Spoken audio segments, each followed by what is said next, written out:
Good morning, everyone. I'm Charlie Craven, and it's about 6 a.m. today, and I just got up and got right to it. So what I'm going to tie for you today is called a flip-flop.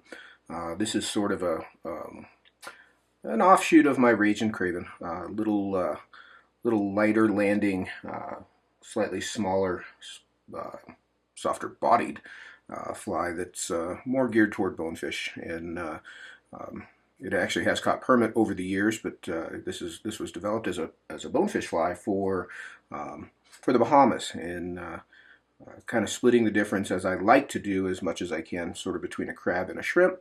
Um, but I'm going to show you how I tie this. This has been become a really popular fly over the years, and I figured I don't have a video of this one yet, so I'll show you how to do it. So um, the the finished fly has got these little melted mono eyeballs on him, and so I'm going to show you how to do that first. So what I've got here is a piece of 15 or 20 pound hard mono, Mason or Rio alloy, something like that.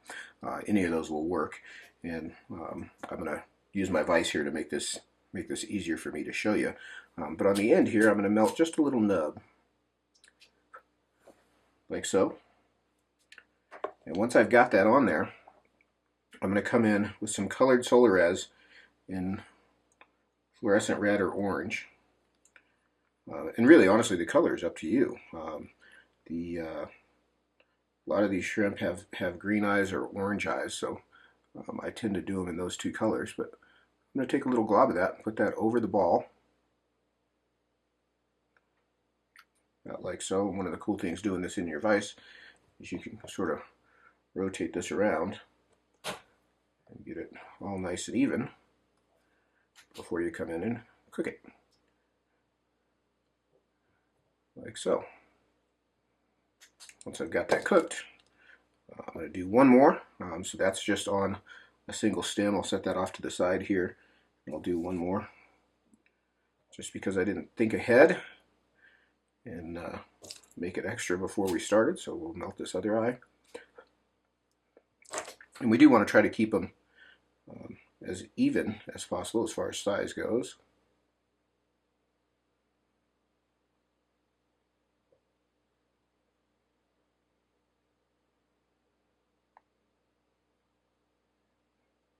Just checking my other eye here as I am doing this. There we go.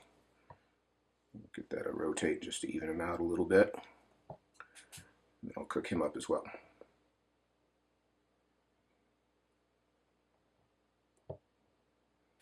All right, so there's your eyes.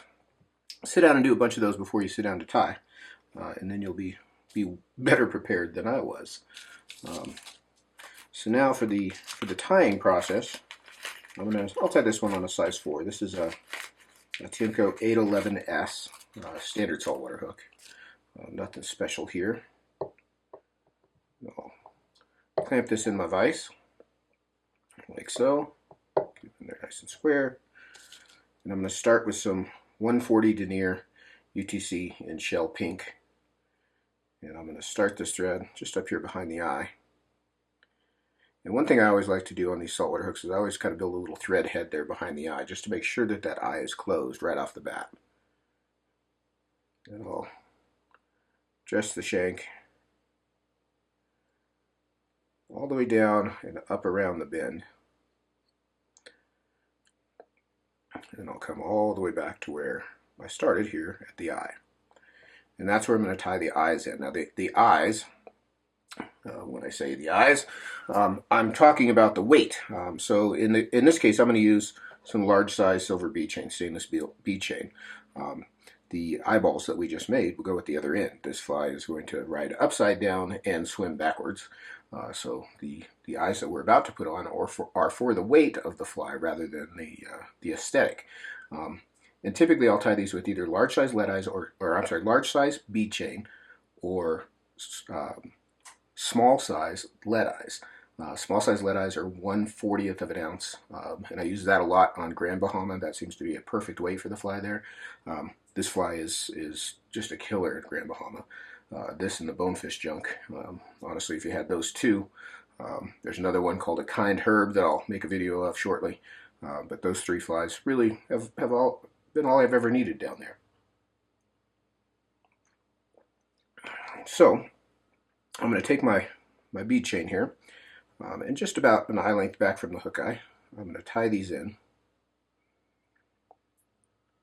7 or 8 turns one direction, and then I just sort of wedge the eye and catch it with 7 or 8 turns the other direction. And I'll just repeat that process. Some guys like to do the figure 8. That does help to round that shape out between the eyes. I just want to get it filled in and locked down. I'll make sure everything is square up on the hook. Not a bad idea there. I'll come in with some resin when we finish this fly off, but probably not a bad idea there to put a little shot of head cement on those eyes. For the antenna, I'm going to take 2 strands of copper and 2 strands of black crystal flash, and I'll move my thread toward about the middle of the hook here. And I'll tie these in. These are super extra long. I'll trim them down a little bit. Tie these in at the center of their length. Fold them over, and I'm going to wrap over them all the way down around the bend. And the reason I want to come so far around the bend is these are going to, remember this fly is going to fish upside down. So I want these antennae to kind of face up when things are all said and done. So that's why we're going so far around the bend. You got to kind of think one step ahead there. And then for the spreader, what I'm going to do is take just some tan craft fur. This is just regular craft fur. And I'm going to take a dubbing brush, and I'll run my dubbing brush through the fur. And what that does, it'll pick up some underfur. I'm going to use that underfur as dubbing to make a little ball here at the bend. And I want to put this on fairly tightly. This is, you can see where this fly came from. I use craft fur for a lot of these saltwater flies, but when you're tying along, you kind of use what's on your desk, and that underfur just works perfectly. Also matches exactly. So I'm going to build a little ball of dubbing here.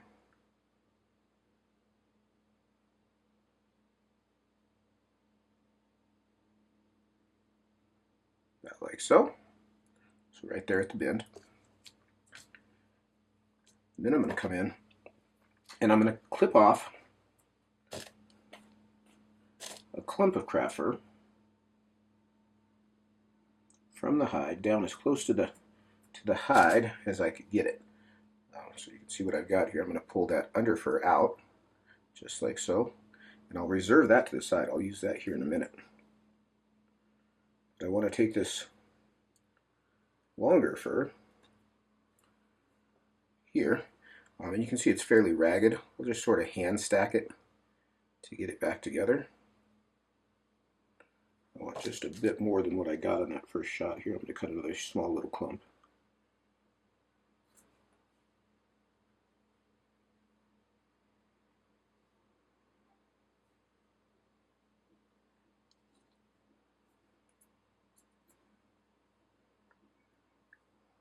I want that to be a fairly ragged little bunch. Kind of get an idea of what I've got there. And take and stick that directly into the wet head cement on your fly. That's always a good way to start the morning. But I'm going to measure this about a shank length long, and I'm going to pick this up, move my thread back here toward the bend a bit. I'm sorry, toward the eyes, but about a shank length long, and then I'll bump that back, and I'm going to tie this down from up here behind the eyes, and I'm going to wrap back over it. I can trim these butt ends out now. So just pick those up and trim those off. Clean that tie down up. Now when I get here, you can see I'm about halfway there. I'm going to push this craft fur down around the hook as I wrap over it. And I'll wrap over it right up to the base of that ball. Let that ball spread that out. That's going to become our mouth parts. Now I'm going to take just a single strand of pink colored Superfloss, and I'm going to tie it in at the center of its length. and bind it down right up to that ball. Then I'll fold the front end back and catch it again. That'll give us kind of a couple of long dangly legs that'll hang out there. Hopefully I made those long enough to clip in my material spring. I did. All right, now we're going to put our eyeballs in. So we're going to pick up one of the eyes that we made earlier. And what I like to do is take the two of them, like so, and even them up, and then cut them off to the same length. That way I've got the other end to sort of help me get the measurement. And I'm going to measure these up about halfway up those mouthpart fibers. So I'm going to tie this near side in first, along the near side of the hook. And again, I'll bind it down right up to the end of that dubbing ball. Then I can pick up my other leg and I can use the stub end here as a marker to lay that end in so it's even. And then my eyes will come out the same length.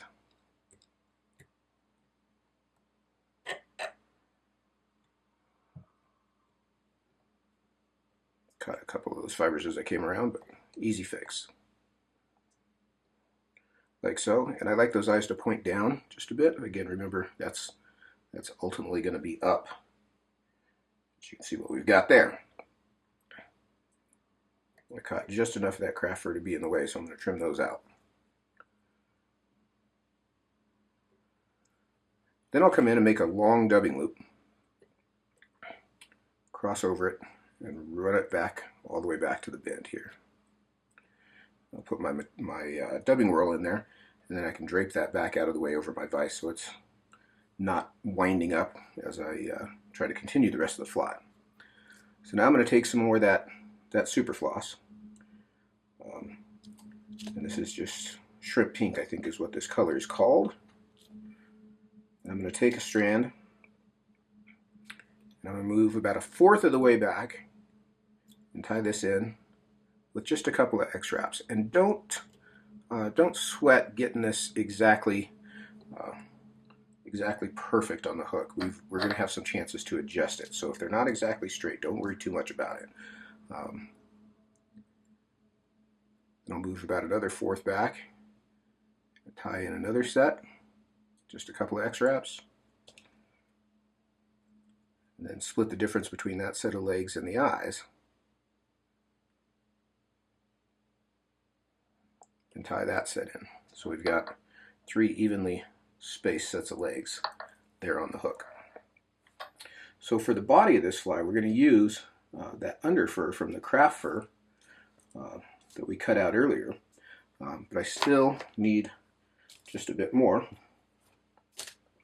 So I'm going to come in and cut a clump off the hide as it is.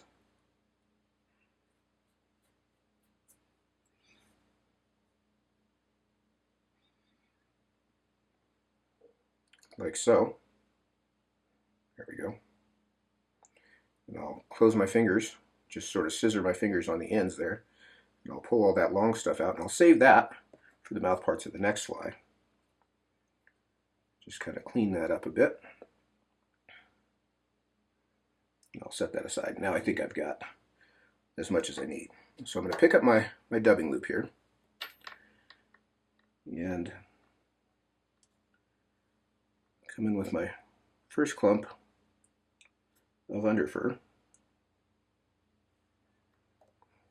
And I'll just separate the 2 strands and slide this up in between the 2 strands. You can kind of push and pull as need be to get that lined up in there. I'll take my second clump and put it in as well.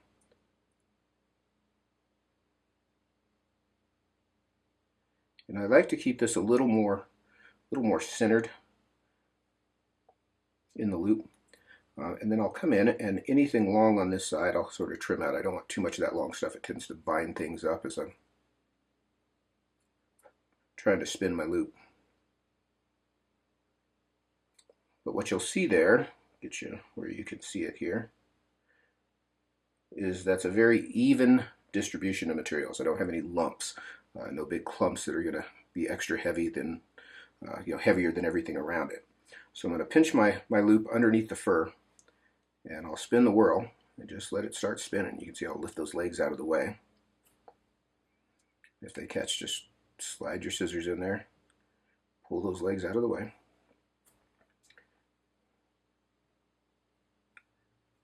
And I'll spin that up into a nice shaggy chenille. So now I'm going to use the dubbing roll itself here as a hackle pliers of sort. I'm going to put 2 turns between the bend of the hook and that first set of legs, and I keep my scissors in my hand while I'm doing this so that I can sort of move those legs around. I'll put the next turn right behind that pair of legs. Put 1 more in there, and then in between this set, between the first and second, I like to put 3 turns.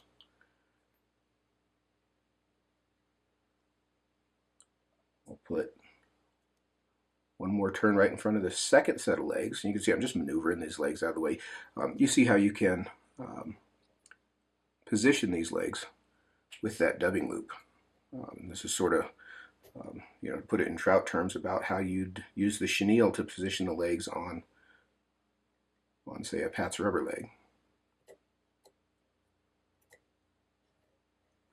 I'll slide those back and put these next few turns just right up to the eyes. I'm just a little short there, and I'm going to use this chance right here to show you a little trick. So let's say that I didn't have enough fur in there, which I didn't. So what I'm going to do is I'll just straighten my thread here out of the way.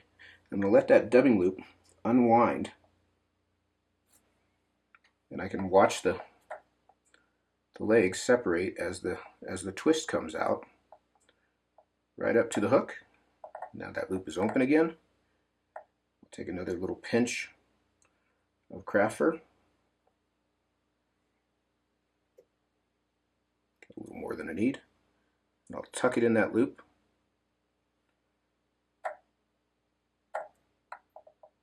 And I'll spin it up. So I just bought myself a little extra room there. Bring my thread back. Now I can jam this right up to the end of those eyes. You can see that was just a couple of turns. Unwind that thread so that I'm behind the eyes again. So that's how you would add some fur to a dubbing loop, rather than having to stop and create another one. As long as you've got some thread left, you've got the tool there. Just open it up and tuck a little more dubbing in. So I want to tie that down good and tight after I've clipped it off. And I'll sort of clean that head up. And you can see I'm using my fingers to hold any of that fur back out of the way while I do this.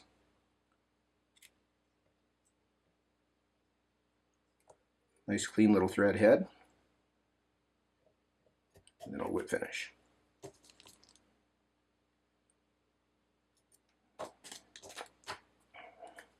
Alright, I'm going to reposition him here in the vise here in a second, but first I'm going to take my dubbing brush and brush everything out toward the bend to shag all this fur out.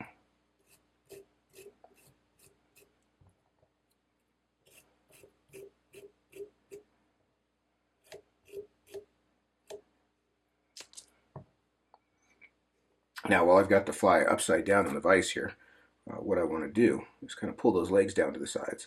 And all this fur on the bottom, which is the top of the hook, I'm going to lift up and I'm going to come in with my scissors and trim that off dang near flush, as close as I can get it. So it's going to make the bottom of the fly flat. Then I'm going to reposition the hook in the vise, and give me just a second, I'll get you a little better angle on that, and I'll show you how to go about trimming the top side. Okay, so I've just repositioned the hook in my vise here. I've pinched it by the hook eye, and this is not typically how I go about this when I'm tying these, but I do want to use the vise to hold it so you can see what I'm doing.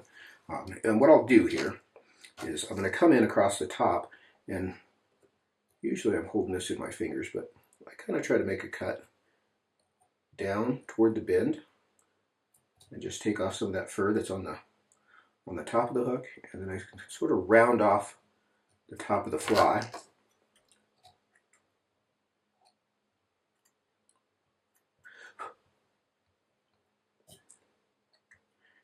I'm going to need to hold this in my fingers a bit. I was trying to make it so you can see it. I'll still try to do this as best I can here.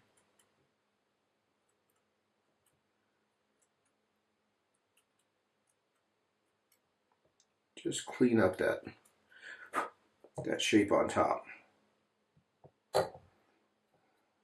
Yeah, about like so. But see the hump there? That's going to mimic the curve of a shrimp. So I want to leave that in there. Then I'll again just kind of sweep my legs or my crafter out to the sides. Make sure the legs are all positioned where I need them.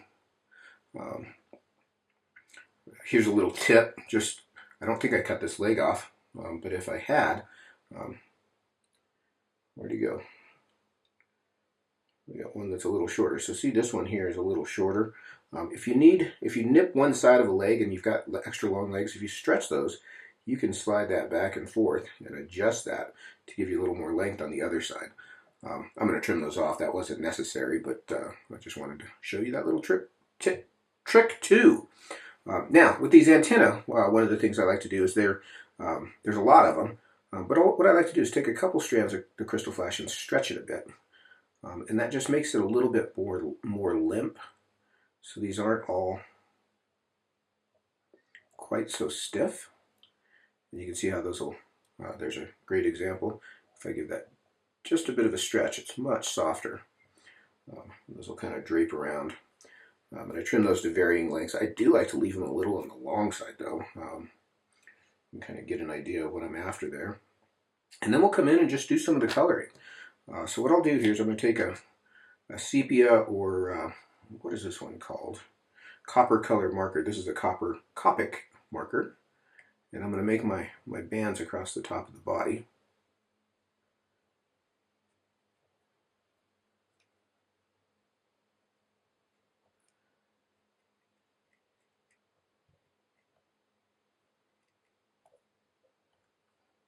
Then I'll grab those mouth parts and I'll run the marker up that as well. So just some dark bars coming up the body. And then I'll use an orange marker and I want to bar the legs. A lot of these little shrimps and crabs, if you've ever done any snorkeling or diving, which I've done very little of, and spent most of my time looking at bottom dwelling critters just to see what it was that the fish were seeing. They have some pretty bright colors on them, as drab as a bonefish flat seems, you know, with white sand or turtle grass. There's a lot of color down there, and the critters that live there are pretty brightly colored to fit in. So I'll come in and model up around that orange with a brown marker on all the legs and those back antennae that we tied in. You can see I'm just using a marker to finely bar it. And you can buy pre-barred legs for sure. And those will work, but they're not as cool as doing them yourself. You can kind of vary that pattern up. Add a little custom touch to it, as it were, and everybody knows custom works better.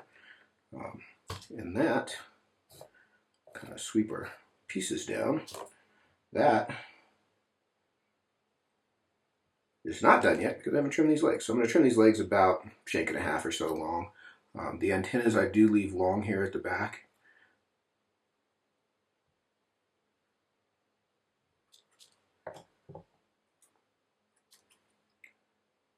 Get everything positioned here. This is the cool thing about this fly is it's got a big profile, but it lands soft. There's not a lot of material there. We can make a big fly out of a little bit of material. Sort of my general thought on any of those bigger flies is make it a bigger fly with less material so it's easier to cast. But that is Craven Slip Flop. That's a cool little fly. It makes me want to go to the Bahamas. It doesn't take much to make me want to go to the Bahamas, but that's a cool one. That's a fun one. A lot of good memories wrapped around that fly. I hope you enjoy it. Twist some up, take them down there, catch you a big bonefish. Hope you have a great time. Thanks for watching.